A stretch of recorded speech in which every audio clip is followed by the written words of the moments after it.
Welcome back to our channel. ಎಲ್ಲರಿಗೂ ನಮ್ಮ ಚಾನಲ್ಗೆ ಸುಸ್ವಾಗತ. ಇವತ್ತಿನ ಈ ಒಂದು ವಿಡಿಯೋದಲ್ಲಿ ನಾವು ಜುಲೈ 22-23 ಕರೆಂಟ್ ಅಫೇರ್ಸ್ ಬಗ್ಗೆ ಮಾಹಿತಿಯನ್ನು ನೋಡೋಣ.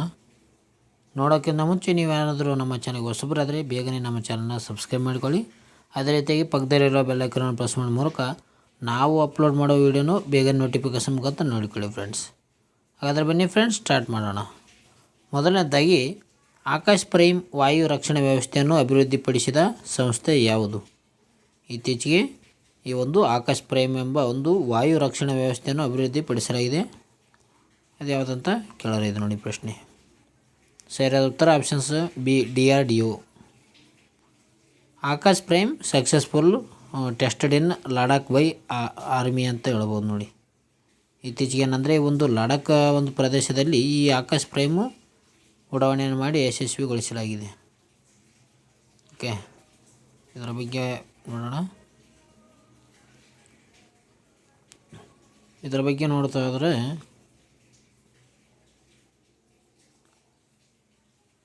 ಭಾರತೀಯ ಸೇನೆಯ ಲಡಾಖ್ನಲ್ಲಿ 15,000 ಅಡಿ ಎತ್ತರದಲ್ಲಿ ಸ್ಥಳೀಯವಾಗಿ ಅಭಿವೃದ್ಧಿಪಡಿಸಿದ ಆಕಾಶ್ ಪ್ರೈಮ್ ಕ್ಷಿಪಣಿಯನ್ನು ಯಶಸ್ವಿಯಾಗಿ ಪರೀಕ್ಷಿಸಿದೆ ನೋಡಿ. ಅಂದರೆ ನಮ್ಮ ಭಾರತೀಯ ಒಂದು ಸೇನೆ ಏನಿದೆ, ಇತ್ತೀಚೆಗೆ ಒಂದು ಲಡಾಖ್ನ ಒಂದು ಎತ್ತರದ ಪ್ರದೇಶದಲ್ಲಿ ಅಂದರೆ 15,000 ಅಡಿಗಳಷ್ಟು ಮೇಲೆಯಲ್ಲಿ ಆಕಾಶ್ ಪ್ರೈಮನ್ನು ಕ್ಷಿಪಣಿಯನ್ನು ಯಶಸ್ವಿಯಾಗಿ ಉಡಾವಣೆ ಮಾಡಿದೆ ನೋಡಿ.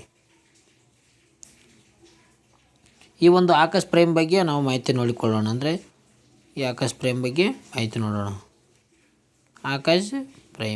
ಆಕಾಶ್ ಪ್ರೈಮ್ ಇದನ್ನು ರಕ್ಷಣಾ ಸಂಶೋಧನೆ ಮತ್ತು ಅಭಿವೃದ್ಧಿ ಸಂಸ್ಥೆ ಅಂದರೆ DRDO ಅಭಿವೃದ್ಧಿಪಡಿಸಿದೆ ನೋಡಿ.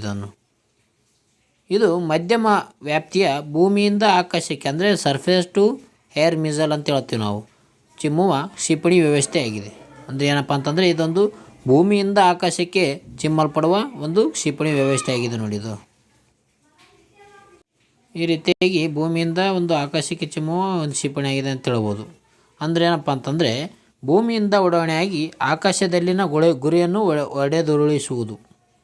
ಅಂದರೆ ಭೂಮಿಯಿಂದ ಮೇಲಕ್ಕೆ ಹೋಗಿ ಆಕಾಶದಲ್ಲಿರುವ ಒಂದು ಯಾವುದಾದ್ರೂ ವಿಮಾನವನ್ನು ಹೊಡೆದುರುಳಿಸುವ ಶಕ್ತಿಯನ್ನು ಹೊಂದಿರುವಂಥ ವ್ಯವಸ್ಥೆ ಆಗಿದೆ, ಕ್ಷಿಪಣಿ ಆಗಿದೆ. ಯಾವುದಂದರೆ ಆಕಾಶ್ ಪ್ರೈಮ್. ಇದನ್ನು ಇತ್ತೀಚೆಗೆ ಯಶಸ್ವಿಯಾಗಿ ಉಡಾವಣೆ ಮಾಡಲಾಗಿದೆ ನೋಡಿ, ಟೆಸ್ಟ್ ಮಾಡಲಾಗಿದೆ. ಇದು ಆಕಾಶ್ ಕ್ಷಿಪಣಿ ವ್ಯವಸ್ಥೆಯ ಮುಂದುವರಿದ ಆವೃತ್ತಿಯಾಗಿದೆ ಅಂತ ಹೇಳ್ಬೋದು ನಾವು. ಡ್ರೋನ್ಗಳು, ಯುದ್ಧ ವಿಮಾನಗಳು, ಹೆಲಿಕಾಪ್ಟರ್ಗಳು ಮತ್ತು ಕ್ರೂಸ್ ಕ್ಷಿಪಣಿಗಳಂಥ ವೈಮಾನಿಕ ಬೆದರಿಕೆಗಳನ್ನು ನಾಶಪಡಿಸುವುದು ಇದರ ಪ್ರಮುಖ ಒಂದು ಗುರಿಯಾಗಿದೆ ನೋಡಿ. ಯಾವುದೇ ಒಂದು ದೇಶದಾಗಿರ್ಬೋದು, ಅಂದರೆ ಡ್ರೋನುಗಳಾಗಿರ್ಬೋದು, ಯುದ್ಧಗಳಾಗಿರ್ಬೋದು, ಅದೇ ರೀತಿಯಾಗಿ ಹೆಲಿಕಾಪ್ಟರ್ ಆಗಿರ್ಬೋದು, ಈ ರೀತಿಯಾಗಿ ಕ್ರೂಸ್ ಕ್ಷಿಪಣಿಗಳಾಗಿರ್ಬೋದು, ವೈಮಾನಿಕ ಒಂದು ಬೆದರಿಕೆಗಳಿಂದ ನಾಶಪಡಿಸುವಂಥ ಗುರಿಯನ್ನು ಇದು ಹೊಂದಿದೆ ಅಂತ ಹೇಳ್ತೀವಿ. ಯಾವುದು? ಆಕಾಶ್ ಪ್ರೈಮ್. ಕ್ಷಿಪಣಿಯನ್ನು ಭಾರತ ಡೈನಾಮಿಕ್ಸ್ ಲಿಮಿಟೆಡ್ BDL ತಯಾರಿಸುತ್ತದೆ. ಈ ಒಂದು ಆಕಾಶ್ ಪ್ರೈಮ್ ಕ್ಷಿಪಣಿಯನ್ನು ಯಾವುದು ತಯಾರಿಸ್ತಾರಪ್ಪ ಅಂತಂದರೆ BDL ನೋಡಿ. BDL ಅಂದರೆ ಭಾರತ ಡೈನಾಮಿಕ್ ಲಿಮಿಟೆಡ್, BDL. ಈ ರೀತಿಯಾಗಿ ನಾವು ಕರೆಂಟ್ ಅಫೇರ್ಸ್ ಹೇಳ್ತೀವಿ. ಈ ಕರೆಂಟ್ ಅಫೇರ್ಸ್ ನಿಮ್ಗೆ ಇಷ್ಟ ಆಯಿತು ಅಂದರೆ ಬೇಗನೆ ನಮ್ಮ ಚಾನಲ್ನ ಸಬ್ಸ್ಕ್ರೈಬ್ ಆಗಿ. ಮುಂದಿನ ಒಂದು ಪ್ರಶ್ನೆ ಹೋಗೋಣ. ಮುಂದಿನ ಒಂದು ಪ್ರಶ್ನೆ, ವೈದ್ಯಕೀಯ ಜ್ಞಾನವನ್ನು ಡಿಜಿಟಲೀಕರಣಗೊಳಿಸಲು AI ಚಾಲಿತ ಗ್ರಂಥಾಲಯವನ್ನು ಸ್ಥಾಪಿಸಿದ ವಿಶ್ವದ ಮೊದಲ ದೇಶ ಯಾವುದು? ನೋಡಿ, ವೈದ್ಯಕೀಯದಲ್ಲಿ ಒಂದು ಡಿಜಿಟಲ್ ಮಾಡೋದ್ರ ಸಲುವಾಗಿ AI ಚಾಲಿತ ಗ್ರಂಥಾಲಯವನ್ನು ಸ್ಥಾಪನೆ ಮಾಡಲಾಗಿದೆ. ಅದು ಯಾವ ದೇಶ ಅಂತ ನೋಡೋದಾದರೆ ಆಪ್ಷನ್ಸ್ ಬಿ, ನಮ್ಮ ಭಾರತ ದೇಶ ನೋಡಿ. ನಮ್ಮ ಭಾರತ ದೇಶ ಈ ಒಂದು AI ಚಾಲಿತ ಡಿಜಿಟಲ್ ಗ್ರಂಥಾಲಯವನ್ನು ಸ್ಥಾಪನೆ ಮಾಡಿದ ಮೊದಲ ದೇಶವಾಗಿದೆ ನೋಡಿ. ಇದರ ಬಗ್ಗೆ ನೋಡೋದಾದರೆ ಭಾರತವು ತನ್ನ ಸಾಂಪ್ರದಾಯಿಕ ವೈದ್ಯಕೀಯ ಜ್ಞಾನವನ್ನು ಡಿಜಿಟಲ್ಕರಣಗೊಳಿಸಲು AI ಚಾಲಿತ ಗ್ರಂಥಾಲಯವನ್ನು ಸ್ಥಾಪಿಸಿದ ವಿಶ್ವದ ಮೊದಲ ದೇಶ ಎಂಬ ಹೆಗ್ಗಳಿಕೆಗೆ ಪಾತ್ರವಾಗಿದೆ. ಅದು ಭಾರತ ದೇಶ AI ಚಾಲಿತ ಡಿಜಿಟಲ್ ಗ್ರಂಥಾಲಯ ಅಂತ ಹೇಳ್ತೀವಿ ನೋಡಿ. ಈ AI ಚಾಲಿತ ಗ್ರಂಥಾಲಯವು ಭಾರತದ ಶ್ರೀಮಂತ ಸಾಂಪ್ರದಾಯಿಕ ವೈದ್ಯಕೀಯ ವ್ಯವಸ್ಥೆಗಳಾದ ಆಯುರ್ವೇದ, ಸಿದ್ಧ ಮತ್ತು ಸೋವಾ ರಿಗ್ಪಾನಂಥ ಪದ್ಧತಿಗಳ ಜ್ಞಾನವನ್ನು ಒಂದೇ ವೇದಿಕೆಯಲ್ಲಿ ಇದು ಸಂಗ್ರಹಿಸಿಡುತ್ತದೆ. ಈ ಒಂದು ಯಾವುದೋ ಒಂದು ಆಯುರ್ವೇದದಲ್ಲಿ ಕಂಡುಬರುವಂಥ ಸಿದ್ಧ ಮತ್ತು ಸೋವಾ ರಿಗ್ಪಾ ಇವೆಲ್ಲ ವ್ಯವಸ್ಥೆ ಏನಪ್ಪ ಅಂತಂದರೆ ಈ ಒಂದು ಡಿಜಿಟಲ್ ಚಾಲಿತ ಗ್ರಂಥಾಲಯದಲ್ಲಿ ಒಂದೇ ವೇದಿಕೆಯಲ್ಲಿ ಇದನ್ನು ಸಂಗ್ರಹ ಮಾಡಲಾಗಿರುತ್ತದೆ ನೋಡಿ. ಇದನ್ನು ವಿಶ್ವ ಆರೋಗ್ಯ ಸಂಸ್ಥೆ ಅಂದರೆ WHO ಅಂತ ಹೇಳ್ಬೋದು, ವರ್ಲ್ಡ್ ಹೆಲ್ತ್ ಆರ್ಗನೈಜೇಷನ್. ಭಾರತದ ಪ್ರಯತ್ನಗಳನ್ನು ಶ್ಲಾಘಿಸಿದ್ದು ಜಾಗತಿಕ ಆರೋಗ್ಯ ರಕ್ಷಣೆಯ ನಾವೀನ್ಯತೆಗೆ ಇದು ಒಂದು ದೊಡ್ಡ ಕ್ಷಣ ಎಂದು ಕರೆದಿದೆ. ಯಾವುದು? ವಿಶ್ವ ಆರೋಗ್ಯ ಸಂಸ್ಥೆ. ಇತ್ತೀಚೆಗೆ ಒಂದು AI ಚಾಲಿತ ಗ್ರಂಥಾಲಯವನ್ನು ಸ್ಥಾಪಿಸಿದ ದೇಶ ಯಾವುದಂದರೆ ನಮ್ಮ ಭಾರತ ದೇಶ ಆಗಿದೆ ನೋಡಿ. ಮುಂದಿನ ಒಂದು ಪ್ರಶ್ನೆ ಹೋಗೋಣ. ಮುಂದಿನ ಒಂದು ಪ್ರಶ್ನೆ, ಪೃಥ್ವಿ 2 ಕ್ಷಿಪಣಿಗೆ ಸಂಬಂಧಿಸಿದ ಯಾವ ಹೇಳಿಕೆ ತಪ್ಪಾಗಿದೆ ಅಂತ ಪ್ರಶ್ನೆ ಕೇಳಲಾಗಿದೆ ನೋಡಿ. ಇದಕ್ಕೆ ಸರಿಯಾದ ಉತ್ತರ ಆಪ್ಷನ್ಸ್ 4 ನೋಡಿ. ಮೇಲ್ಮೈಯಿಂದ ಆಕಾಶಕ್ಕೆ ಚಿಮ್ಮುತ್ತದೆ ಎಂಬುದು ಇದೊಂದು ಪೃಥ್ವಿ 2ಗೆ ಕ್ಷಿಪಣಿಗೆ ಸಂಬಂಧಿಸಿದಂಥ ತಪ್ಪಾದ ಹೇಳಿಕೆ ಆಗಿದೆ. ಯಾಕಂದರೆ ಪೃಥ್ವಿ 2 ಇದನ್ನು DRDO ಅಭಿವೃದ್ಧಿಪಡಿಸುತ್ತದೆ. ಇದು ಅಲ್ಪ ಶ್ರೇಣಿಯ ಒಂದು ಕ್ಷಿಪಣಿ ಆಗಿದೆ ನೋಡಿ. ಅದೇ ರೀತಿಯಾಗಿ ಇದು ಏನಪ್ಪ ಅಂತಂದರೆ ಮೇಲ್ಮೈಯಿಂದ ಮೇಲ್ಮೈಗೆ ಚಿಮ್ಮುವಂಥ ಇದಾಗಿದೆ, ಕ್ಷಿಪಣಿ ಆಗಿದೆ. ಇದರ ಬಗ್ಗೆ ಮಾಹಿತಿ ನೋಡೋಣ. ಇತ್ತೀಚೆಗೆ ಭಾರತವು ಸ್ಥಳೀಯವಾಗಿ ಅಭಿವೃದ್ಧಿಪಡಿಸಿದ ಬ್ಯಾಲಿಸ್ಟಿಕ್ ಕ್ಷಿಪಣಿಗಳಾದ ಪೃಥ್ವಿ 2 ಮತ್ತು ಅಗ್ನಿ 1 ಯಶಸ್ವಿಯಾಗಿ ಪರೀಕ್ಷಿಸಿದೆ. ಈ ಪರೀಕ್ಷೆಯನ್ನು ಒಡಿಶಾದ ಚಾಂಡಿಪುರದಲ್ಲಿರುವ ಸಮಗ್ರ ಪರೀಕ್ಷಾ ಶ್ರೇಣಿಯಿಂದ ನಡೆಸಲಾಗಿದೆ ನೋಡಿ. ಇತ್ತೀಚೆಗೆ ಏನಪ್ಪ ಅಂತಂದರೆ ಈ ಒಂದು ಪೃಥ್ವಿ 2 ಆಗಿರ್ಬೋದು ಅಥವಾ ಈ ರೀತಿಯಾಗಿ ಅಗ್ನಿ 1 ಆಗಿರ್ಬೋದು, ಈ ಕ್ಷಿಪಣಿಗಳನ್ನು ಯಶಸ್ವಿಯಾಗಿ ಪರೀಕ್ಷೆ ಮಾಡಲಾಗಿದೆ ನೋಡಿ. ಇದನ್ನು ಎಲ್ಲಿ ಒಂದು ಪರೀಕ್ಷೆ ನಡೆಸಲಾಗಿತ್ತು ಅಂದರೆ ಒಡಿಶಾದ ಚಾಂಡಿಪುರದಲ್ಲಿ. ಈ ಒಂದು ಪೃಥ್ವಿ ಶ್ರೇಣಿ ಬಗ್ಗೆ ನೋಡೋಣ. ಕ್ಷಿಪಣಿ ಬಗ್ಗೆ ಪೃಥ್ವಿ 2 ಕ್ಷಿಪಣಿ ಅಂತ ಹೇಳ್ತೀವಿ.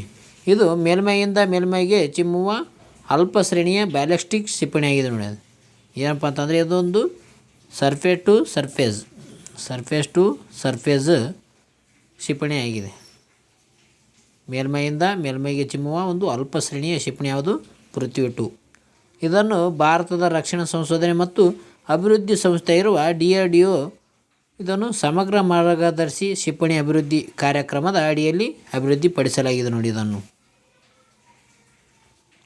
ಇದು 250ರಿಂದ 350 ಕಿಲೋಮೀಟರ್ವರೆಗೆ ದಾಳಿ ಮಾಡುವ ಸಾಮರ್ಥ್ಯ ಹೊಂದಿದೆ. ಯಾವುದು? ಪೃಥ್ವಿ 2.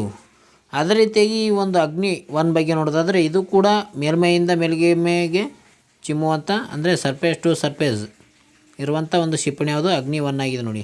ಇದನ್ನು ಕೂಡ ರಕ್ಷಣಾ ಸಂಶೋಧನೆ ಮತ್ತು ಅಭಿವೃದ್ಧಿ ಸಂಸ್ಥೆ ಇರುವ DRDO ತಯಾರನ್ನು ಮಾಡಿದೆ. ಇದು ಕೂಡ 700ರಿಂದ 750ವರೆಗೂ 700ರಿಂದ 1000ವರೆಗೂ ಇರ್ಬೋದು.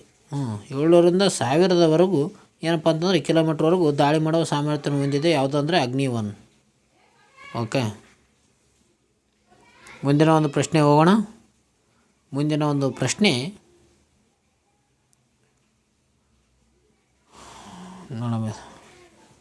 ಪ್ರಶ್ನೆ ಬುಡಕಟ್ಟು ಜಿನೋಮ್ ಯೋಜನೆಯನ್ನು ಪ್ರಾರಂಭಿಸಿದ ಮೊದಲ ರಾಜ್ಯ ಯಾವುದು? ಟ್ರೈಬಲ್ ಜಿನೋಮ್ ಪ್ರಾಜೆಕ್ಟ್ ಅಂತ ಹೇಳ್ತೀವಿ. ಇದನ್ನು ಆರಂಭಿಸಿರುವಂಥ ರಾಜ್ಯ ಯಾವುದು?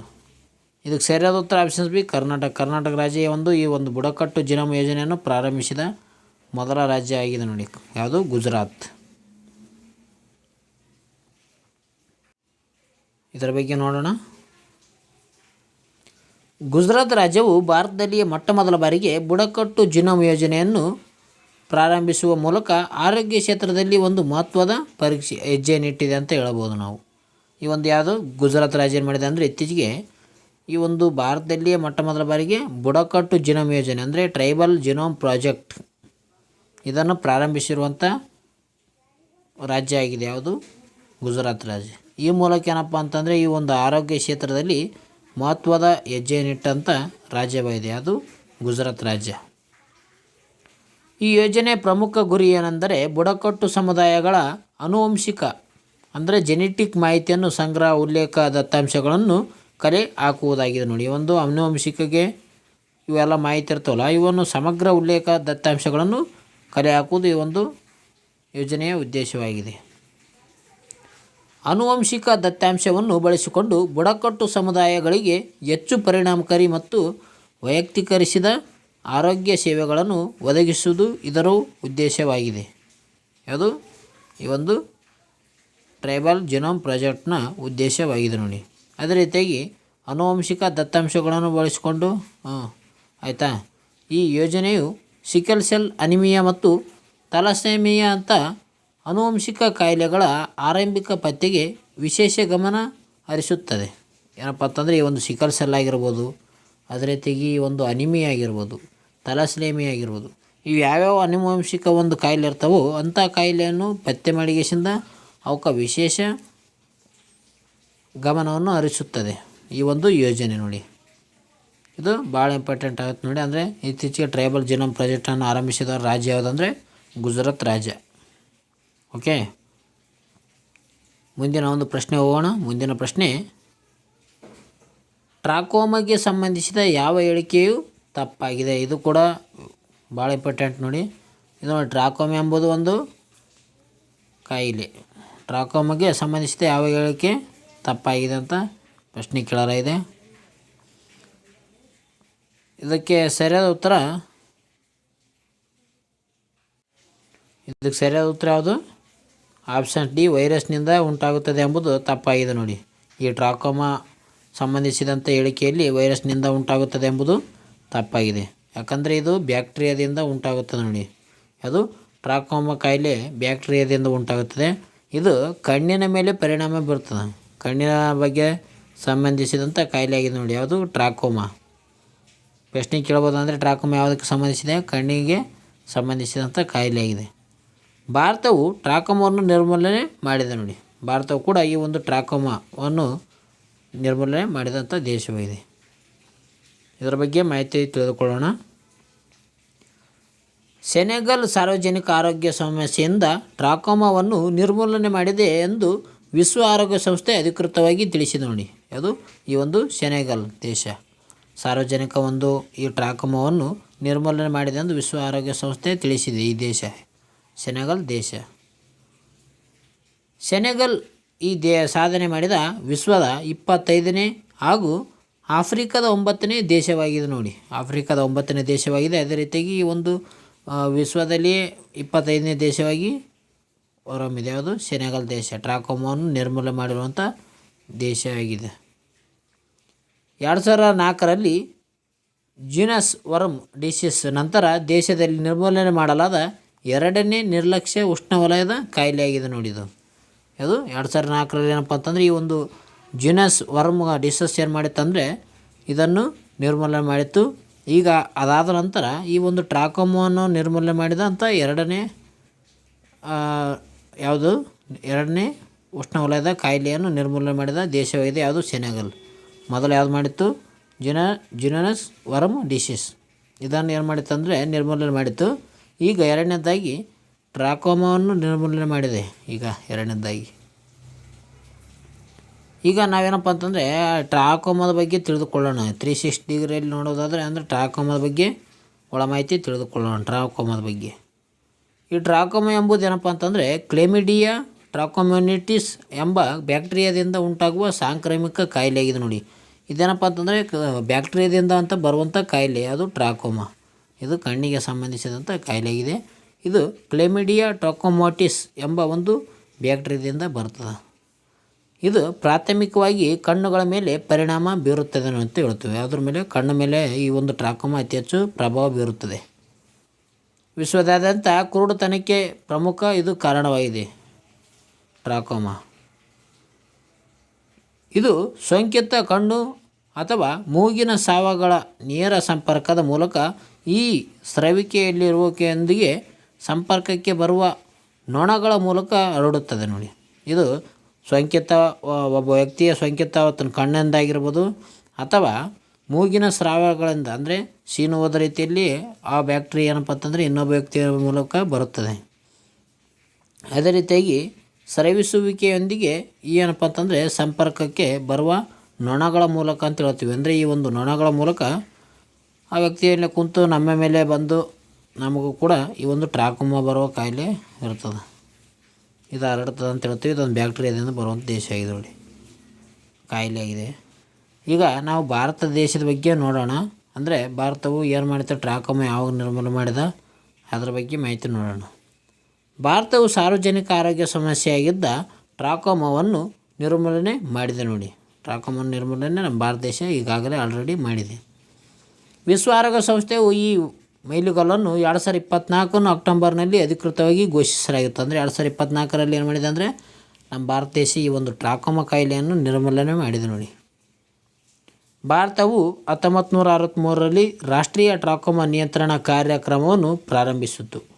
ಯಾವಾಗ 1963ರಲ್ಲಿ ಏನಪ್ಪ ಅಂತಂದರೆ ಈ ಒಂದು ರಾಷ್ಟ್ರೀಯ ಟ್ರಾಕೋಮಾ ನಿಯಂತ್ರಣ ಕಾರ್ಯಕ್ರಮವನ್ನು ಪ್ರಾರಂಭ ಮಾಡಿರ್ತದೆ. ನಂತರ ಏನು ಮಾಡಿತ್ತಂದರೆ ಇದನ್ನು ರಾಷ್ಟ್ರೀಯ ಕುರುಡುತನ ನಿಯಂತ್ರಣ ಕಾರ್ಯಕ್ರಮದಲ್ಲಿ ಸಂಯೋಜನೆಗೊಳಿಸಲಾಗಿದೆ ನೋಡಿ. ಏನಪ್ಪ ಅಂತಂದರೆ ಇದೇನು ಮಾಡ್ತಾರೆ ಅಂದರೆ 1963ದಾಗ ರಾಷ್ಟ್ರೀಯ ಟ್ರಾಕೋಮಾ ನಿಯಂತ್ರಣ ಒಂದು ಕಾರ್ಯಕ್ರಮ ಪ್ರಾರಂಭ ಮಾಡ್ತಾರಲ್ಲ, ನಂತರ ದಿನಗಳಲ್ಲಿ ಇದನ್ನು ಕುರುಡರ ನಿಯಂತ್ರಣ ಕಾರ್ಯಕ್ರಮ ಅಂದರೆ ರಾಷ್ಟ್ರೀಯ ಕುರುಡುತನ ನಿಯಂತ್ರಣ ಕಾರ್ಯಕ್ರಮದಲ್ಲಿ ಸಂಯೋಜನೆ ಮಾಡುತ್ತಾರೆ. ಓಕೆ, ಈ ರೀತಿಯಾಗಿ ಇದು ಟ್ರಾಕೋಮಾ ಒಂದು ಕಾಯಿಲೆಗೆ ಸಂಬಂಧಿಸಿದಂಥ ಅಪ್ಡೇಟ್ ಆಗಿತ್ತು ಅಂತ ಹೇಳ್ತೀನಿ. ಓಕೆ ಫ್ರೆಂಡ್ಸ್, ಇವತ್ತಿನ ವಿಡಿಯೋದಲ್ಲಿ ಇಷ್ಟೇ. ನೀವೇನಾದರೂ ನಮ್ಮ ಚಾನಲ್ಗೆ ಇಷ್ಟ ಆಗಿತ್ತಂದರೆ ಲೈಕ್ ಮಾಡಿ, ಶೇರ್ ಮಾಡಿ, ಸಬ್ಸ್ಕ್ರೈಬ್ ಮಾಡಿ. ಅದೇ ರೀತಿಯಾಗಿ ಈ ವಿಡಿಯೋ ಯಾವ ರೀತಿಯಾಗಿ ಮೂಡಿ ಬಂದಿದೆ ಅಂತ ಕಮೆಂಟ್ ಮೂಲಕ ತಿಳಿಸಿ. ಓಕೆ, ಎಲ್ಲರೂ ಕಮೆಂಟ್ ಮೂಲಕ ತಿಳಿಸಿ ಫ್ರೆಂಡ್ಸ್. Okay, take care. ಇಲ್ಲಿವರೆಗೂ ವಿಡಿಯೋ ನೋಡೋದಕ್ಕೆ ಎಲ್ಲರಿಗೂ ತುಂಬ ಧನ್ಯವಾದಗಳು. ಮುಂದಿನ ವಿಡಿಯೋದಲ್ಲಿ ಸಿಗೋಣ ಫ್ರೆಂಡ್ಸ್. ಎಲ್ಲರಿಗೂ ಟೇಕ್ ಕೇರ್, ಬಾಯ್.